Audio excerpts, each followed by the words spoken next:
G'day guys and welcome back today to another video on the channel. 9 things we learned from round 9. Here we go. Dabbing is back and so is 9 things. Let's get straight into it. Number 1.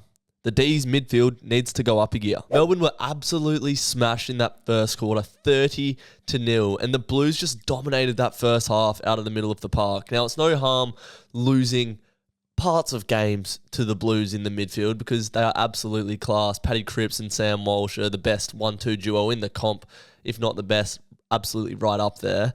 But I just feel like this season, at points, the D's midfield has been underwhelming. I think back to that Brisbane Lions game where they got dominated out of the middle, and I feel like track is really the only one that is performing consistently at the moment.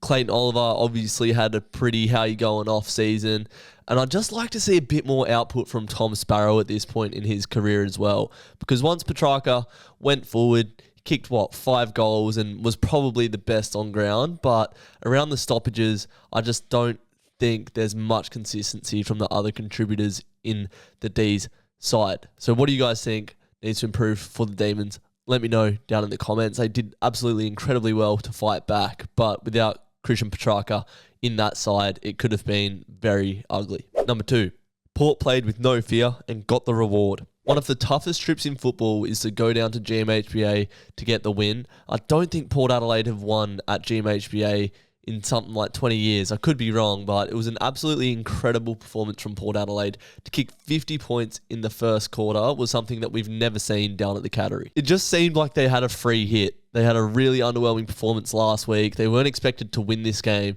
so they just thought, let's just go for it. And they did. They did exactly that. In the first quarter, they kept just kicking very long and sort of winning contests, vital contests. It seemed like they did well to take Tom Stewart out of the game. Guys like Mead and some other small forwards just kept getting under his skin and kept blocking his ability to take them intercept marks, which he's so good at, which allowed the tall forwards to get to work in their one-on-one contests and win them. Horn Francis is beginning to become a star in this league. He was running everywhere all day, just powerful running, composure in contests. Absolutely delightful to watch. Zach Butters, I've spoken about him just about every week on this show, starting to get compared to Gary Ablett Jr., which, you know, I'm all about that. Had over 30 touches, got a really important goal.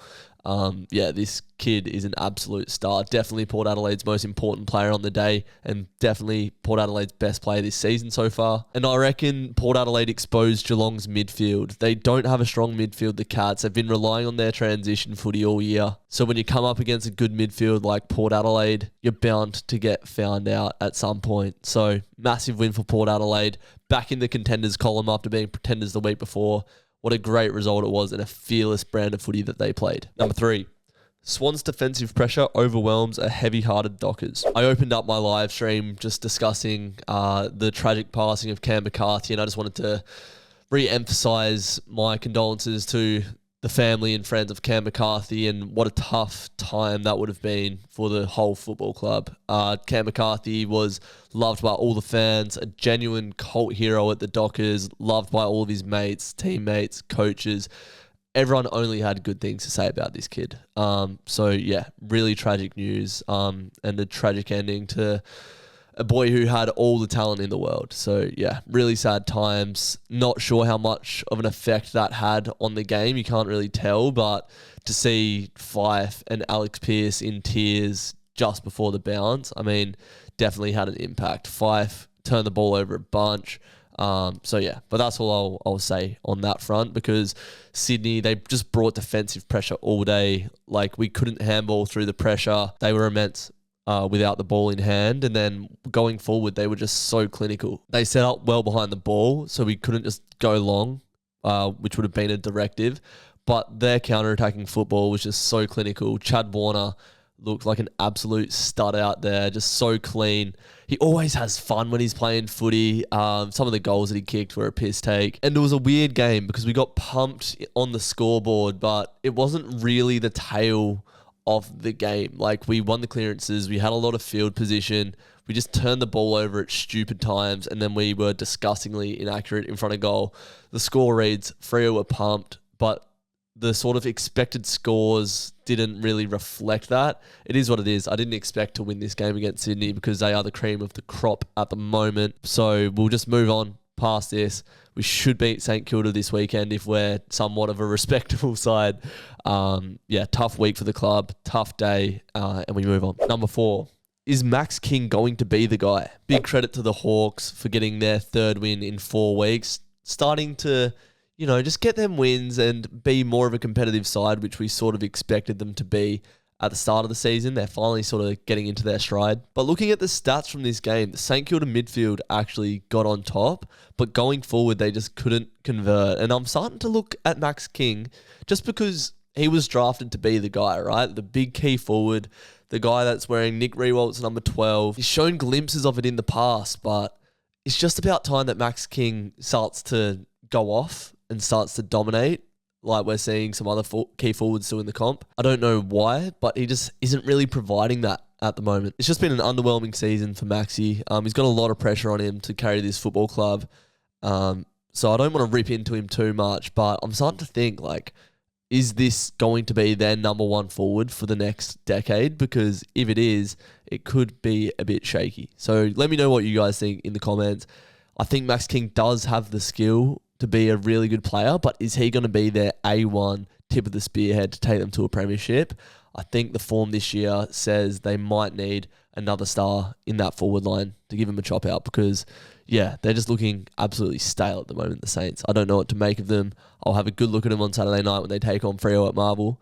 They've only beaten Richmond, North Melbourne and Collingwood when they were struggling. So tough times for the Saints. And it's just been a really sour season. Number 5, the Bombers mean business. This has got to be the first time in a long time that Essendon have a very well-rounded 22 that can contribute for 4 quarters. It's great to see. They're finally defensively sound. Their team defense is finally there, backed up by Big Ben Mackay down back, but their smalls, I like. Kelly, who Bombers fans gave me a bit of criticism for rating the other week, did really well on Toby Green, I thought, on the weekend. Their midfield absolutely dominated the second half. I'm a massive fan of Sam Durham. Caldwell's getting better week to week. Merritt leads by example. To dominate a side like GWS out of the middle is very admirable. Like Tom Green, Finn Callaghan, Stephen Cornelio, that's probably the best midfield in the comp, or at least right up there. So massive credit to Essendon. That shows how prestigious this midfield could be. Langford's having a great season up forward, but Guelphy was the man I thought really impressed me this week. Brought massive pressure, kicked some really big goals, and was just a difference maker. This is as big a win I've seen the Bombers have in a long time. A tough team at home. They get a not comfortable win, but they win by a comfortable margin. And they've got 3 really winnable games coming up as well. So they're going to be really primed and embedded in the top 8. This could be the year that we see the Bombers win a final. Number 6, let Sam Darcy cook. I really wasn't surprised by the scoreline in this game. Richmond are really struggling with injuries and just overall list depth. Not surprised at all. But I just wanted to highlight Sam Darcy, who's really coming on at this point in the season. He kicked 4 goals, took 7 marks, had 14 touches, and is just such a threat in the forward line. If he gets that front position on a defender with a good delivery from someone like a Bont or whoever it is, he is so hard to stop with them long arms and the height that he has. Freo found it really hard to contain him a few weeks ago at Optus. He just looked like a threat every time he was in a marking contest. Good signs that the young kid is coming on, and he's going to be a real good one for the Dogs for years to come. Number 7, keep an eye on young Jed Walter. You know when a Matt Rao comes into a Gold Coast and just sticks out like a sore thumb as soon as he comes into the AFL system? Jed Walter is that guy in the forward line for the Suns. He kicked 2 goals, 4 for the day, so he had plenty of looks at it, the young fella, but it's the pressure that he brings around the ground and his work rate that is something that I admire for a young footballer. Last week against Brisbane, when they were under the cosh, I remember sitting on the couch thinking, why is Jed Walter in defence? And it's just because this kid works relentlessly up and down the ground all day to get the ball moving in the Suns' direction. To go with that work rate, he has a great contested mark. 2 goals, 4 doesn't say he has a great set shot or goal kicking ability, but I'm sure that will come. The Suns play the Cats primetime Thursday night footy, so keep an eye on young Jed Walter this week to do some good things. Number 8. West Coast will struggle without Yo. West Coast did not score out of a centre clearance in this game against Collingwood, and now Collingwood are a very good side with a very good midfield, but to not score out of the middle in 4 quarters of football is quite worrying. Now, we know West Coast aren't a great side, particularly away from home, but they did show some decent form in the past month. Now, I think a big part of that was the form of Elliot Yeo, Tim Kelly, and then Harley Reid running off them guys. But now Yeo misses footy. That depth in the middle of the park does get exposed a little bit. Reid had his moments, took a really good mark, but I feel like Harley Reid is a moments player. He's not a guy that's going to dominate every stoppage for 4 quarters like a Nick Dacos does. I feel like he's more that dusty mould that when he gets his chances one-on-one, he'll be really impactful with it. But when he's expected to impact every stoppage for 4 quarters, which is something that, you know, an Elliot Yeo and a Tim Kelly do, once he's forced to take more of that load, the midfield just really struggles. And to be fair, he's like in his 8th game or whatever it is. So the Eagles started to look pretty good, but once an injury strikes them again, they are looking very vulnerable. So we'll keep an eye on the Eagles and see where they go to from here. And number 9, Brisbane and Crows are ready to compete after slow starts. 2 sides that are sort of neck and neck in that 12th to 13th position in the ladder, but they're probably a bit higher than the ladder shows after slow starts to the season. I feel like the Crows and the Lions have both hit their stride just a little bit late, but they are getting going now. Both sides came off big wins last week. They're both playing the footy that they were last year now as well. So just keep an eye on these 2 sides to really start to hit some good form in the coming weeks, because the Crows are playing with a lot more speed, getting the ball in the hands of guys like Dawson and Rankin in dangerous areas of the ground. And Brisbane are unearthing some real gems with the injuries that they've had. Some guys are coming into this side and looking pretty sharp at the AFL level. That was a great sound of the footy from both sides after struggling earlier in the year. Look for them to take some scalps in the next month or so of footy. And there's 9 things that we learned from round 9. But before you click off the video, it'd mean a massive amount if you could leave a like and subscribe if you're new. Next week, I'm off to North America, so I may be pressed to make an episode, and then I'll be away for 3 weeks. So if there's any inactivity on the channel, I will be away living it up in Hawaii, Alaska, and Canada, but I will return. So keep it locked to the Drewzy channel. I appreciate you watching, and I'll see you in the next video. Until then, take care, you plonkers.